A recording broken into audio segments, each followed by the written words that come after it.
Thank you. Thank you, Tom.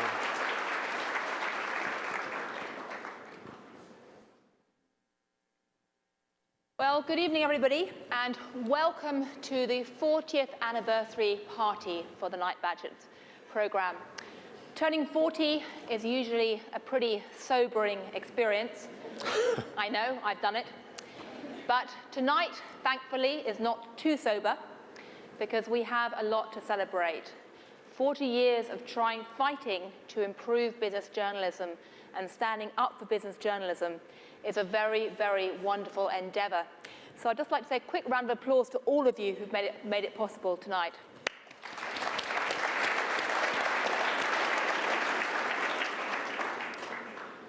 Now, I have with me on the stage tonight Randall Stephenson, Chairman and CEO of AT&T, who is here really for 4 reasons. Firstly, as you've heard, you were one of the original, or your company was one of the original supporters of this wonderful program. I don't know where you were 40 years ago. What were you doing? I was driving my 1966 Mustang around Moore, Oklahoma, getting speeding tickets. Yeah. Did you ever dream of being a journalist back then? I've never dreamed then nor now. Yeah, We were chatting earlier, and you were saying you come from a family of cattle farmers or whatever, and you were expecting to become a cow expert. Is that right? My father was in the cattle business, that's a fact. And in fact, my favorite story about him being in the cattle business is they were contemplating bringing a lottery to Oklahoma. And somebody asked my father what he would do if he won $1 million in the lottery. He said he'd put it in the cattle business till it was gone too. Wow. Well, you actually grew up to become not a cattle farmer, but originally an accountancy major, and then, of course, now Chairman CEO of AT&T. And there are 3 other reasons why you're here tonight, why we thought it'd be appropriate to have you. You know, you are in the communications business, or rather in the business of connecting people.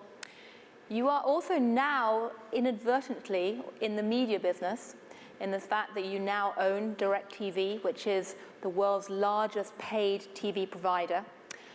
And you also just stepped down from being chairman of the Business Roundtable. Not yet. I have one more meeting. One more meeting, yeah. Okay. I didn't mean to push you out early. That's right. You are about to step down. I'm prepared to step out if they want me to, yes. Well, after tonight, let's see. But as somebody who represents business, I'm kind of curious, where do you get your information from? What do you read? How do you get your news? I still... Cue for you to offend as many people as possible in the room tonight. I still consume a lot of what I will call traditional branded media, right? Every morning. Wall Street Journal, New York Times, Financial Times. And it's a habitual thing.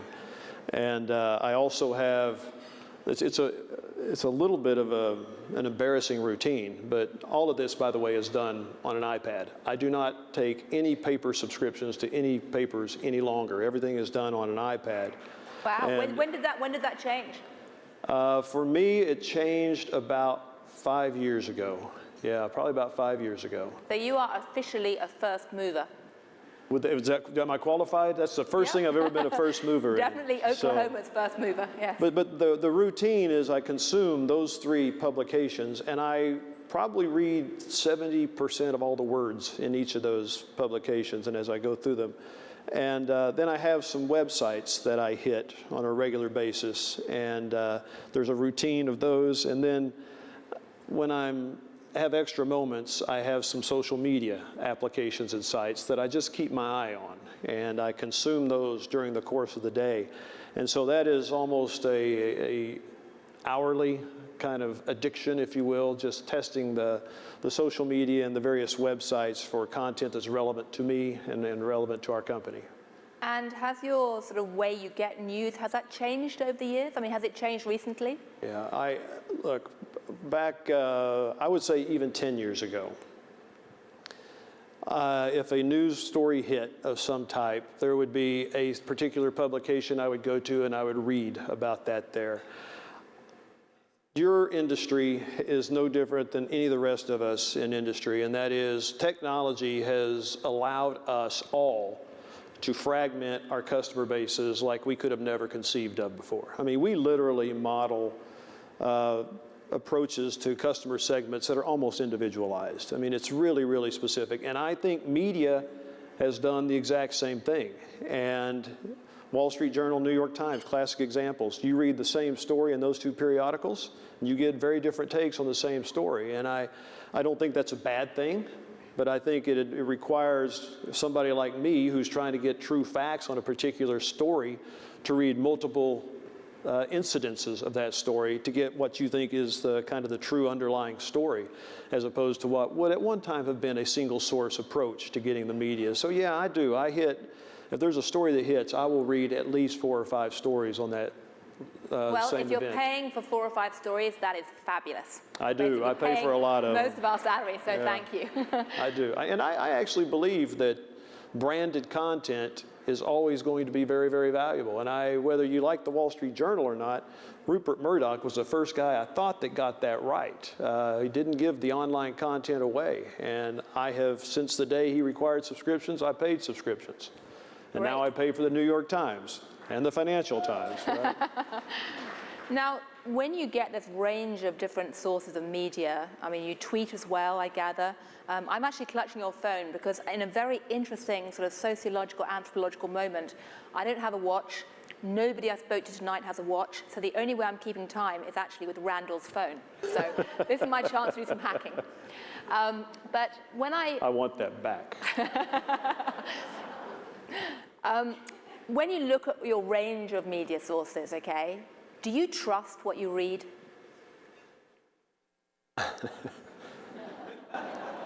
I trust the accumulation of what I read, all right?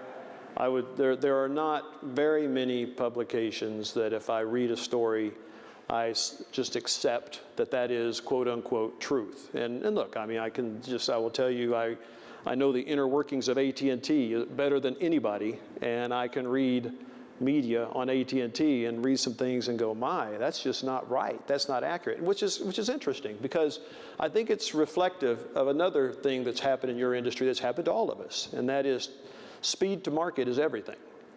And in our business, there was, not even 10 years ago, a time when we would bring a product to market only when it met 5 nines reliability. And 5 nines reliability meant it would work 99.999% of the time.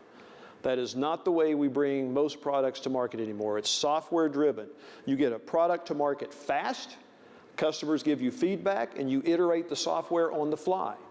I see your industry doing the same thing. You get a story to market fast, and inevitably, a lot of times, 2 hours later, I'll see a correction posted online, right? Get it out there, and so the reliability, there's a reliability penalty. There's a accuracy penalty that goes with speed to market. But we're all doing the same thing in our various industries, right? But I hear a lot of, it's very easy for business leaders, for politicians, when things go wrong, to blame the media. And I often hear, oh, journalism is getting worse and worse. Do you agree? No, I think it's changed. I don't think it's any better or any worse. Look, you have a virtuous function in society, and I think our founding fathers were very, very direct, and they were almost zealots about what that virtuous function was. And if I tried to boil it down, it's called accountability.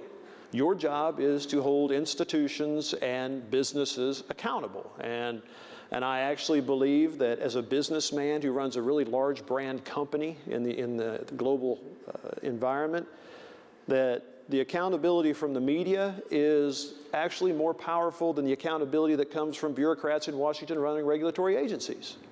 And so Mary Jo White, are you listening?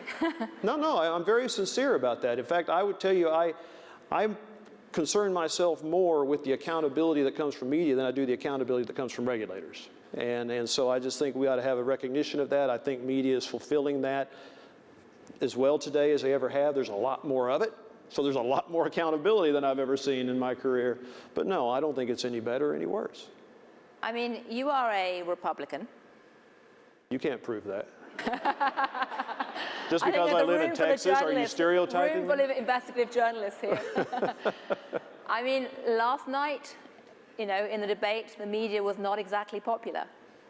Do you agree with those who would say that the media is stoking up a very shallow political debate, political polarization, undermining civic values? So, as I said, it's a very fragmented market, and you go to many places to capture information on the same event. There are going to be how many of these debates? They range from CNN to Fox News to CNBC, and they're going to be there will be a debate that meets the needs of most people, right? And so last night, did that one skew more to the liberal side of the equation? Absolutely. Did Fox skew more to the conservative side of the equation? Absolutely. Is one better than the other? It depends on who you are, probably, right? So I don't consider one better than the other. It's just a culmination of media and aggregation of media, and I consume it all. So, care to make a prediction about the next election? I would never in my wildest dreams have guessed Donald Trump would be leading in the polls. So it tells you how knowledgeable I am about all of this. So I don't have... As a businessman, would you vote for him? Whatever. That would depend on who he's running against. And I won't go any further than that. Yeah. Well, let's ask about something else then, which is, the way that companies handle the media has changed a lot in recent years. I mean, you have built basically down in Texas a war room, an entire war room to monitor the press, which you didn't have 10 years ago. Why? We call it a NOC, a Network Operating Center, which is kind of what in networks we think of, right? And so it's got screens, and it shows you what is trending hot on certain social media and what stories are running and what stories are running hot and where geographically they are, and it's capturing it from all over the world. And is that just about AT&T? Is it just sort of like people saying, trending my cell phone coverage is lousy? AT&T and competitors. Right. Basically industry, but obviously with a detailed focus on AT&T. And it serves a lot of functions. I mean, look, the reality is millennials today, they go out on Facebook or Twitter and say, my phone service here sucks. They actually expect a reply on social media, right? And I'm not kidding. And we literally respond to service issues off of social media. And it's proven to be very, very effective. And it tells you where problems may be appearing that you're not even capturing in your network monitoring equipment. So it serves that purpose. But it also tells you when stories are trending in various communities, because it is so local, right? I mean, what's happening in San Diego is not what's happening in Mexico City. And so you need to have responses that are quick, that are localized, and that are very specific to the problem that's being teed up. And do you think the companies like yourself are getting better at trying to control the media, or do you think that the media is actually getting better at trying to maybe reveal or expose issues that you guys may not always want to talk about? I don't look at our company. We are heavily influenced by the weather. We do not try to influence the weather, but we try to predict the weather. We try to anticipate the weather, and we try to respond to weather events as fast as we possibly can. It's the same thing with the media. I have no expectation we're going to ever control the media, but we do try to predict it. We try to anticipate it. We try to respond. You're trying to predict us, are you? We are. We do. We actually are pretty good at it most of the time. You're very predictable most of the time. Well, I could have predicted that you weren't going to answer the question about Donald Trump, so there you go. But when you look ahead, I mean, AT&T itself has been through a lot of changes. You've essentially gone from being a telephone company to being a distribution platform. Do you want to buy content too? Do you want to create content in the future? Do you fancy buying one of your favorite papers? Maybe a few for sale. We have enough declining businesses. I don't need another one. Sorry, that was too easy. It was we call that a soft lob, okay? But no, so yes, we will, in fact, do own content now. We have entered into a joint venture with Peter Chernin, who I think is one of the most brilliant content people in the world. And what we are doing, though, is we built a platform, and we're building a capability, and we're acquiring content, not like you think of traditional content, but full screen for that's 17 minutes or up. So okay. But full screen will be an example. This is my chance to start hacking his phone. Yeah. Of content that we have acquired, and it's very focused on two things: millennials, but very specifically on content delivered over that device. And the reality is, we look at usage on these devices. 80% of all usage of this device is for entertainment. 80%. And we talk about productivity, Joseph. It ain't about productivity, it's about entertainment, man. And so we want to play a role in entertainment that is delivered to those devices. And so that's what our relationship with Peter Chernin is about, is acquiring and developing content to be delivered specifically to these devices, and right now to a fairly specific demographic. So I'm going to pick up two of the questions that were asked by Twitter. I mean, how on earth, though, do you integrate something like DirecTV into the rest of your operations? It's funny, over the years since '97, we have developed a core competency that borders on freakish, I think, and that is freakish, that we can acquire really, really large businesses. Started off with Pacific Telesis, was our first really big deal that we acquired, and we have developed a skill set for very quickly taking these operations and integrating them in. And what tends to be the case, in fact, what has, without exception, been the case, is we have historically bought these, what I'll call long-in-the-tooth technology businesses, and used them as launching pads into next-generation businesses. Pacific Telesis, Ameritech, what did those two bring? They brought really new, unmature wireless businesses, but we bought these old telephone companies, and they generated these huge synergies by putting them together. We did it very quickly, and it financed the growth in the mobile industry. And I can go through scenario after scenario where we have done that. DirecTV, it's rare that you do an acquisition with the intention of disrupting the company that you bought.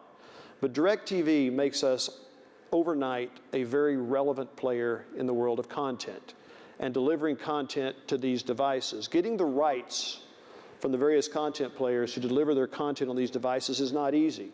Suddenly, when you're the largest pay TV provider in the world, it's a different conversation. And so, as you saw, within days of closing the DirecTV merger, you walked into an AT&T store, you could buy DirecTV. Most customers want it installed 1, 2, 7 days later. But when you walked out of the store, your DirecTV subscription that you had bought was consumable on that device as you walk out and watch, okay? And what we are learning, this TV everywhere is becoming a requirement of the customers. The customers are getting really irritated. They're paying for this content. They're paying $100 a month for this content, and then they're having to pay for it again to view it on different devices and in different venues and different locations. We intend to totally disrupt that, and we intend to ride this world into a mobile environment, and that's what this acquisition is all about. So what do you see as the biggest challenges going forward? I mean, is it this row about privacy?